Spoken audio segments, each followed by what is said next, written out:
Sa number 6, isa ka bagong bunag nga baby nga sapwan nga patay sa kalog sa Dumaguete City sang Christmas Day. Kaina, isa pagig kalapsag ang nasapwan man nga patay sa syudad.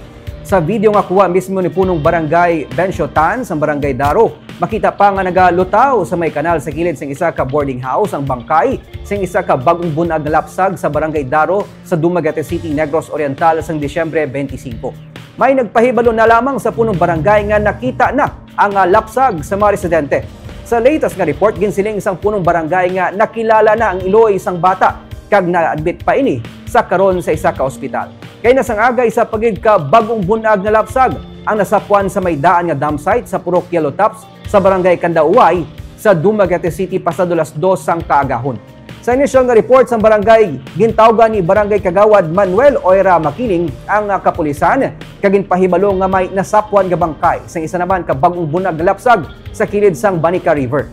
Padayon pang investigasyon sang PNP sa pagkilala sa ginikanan sang amo nga lapsag.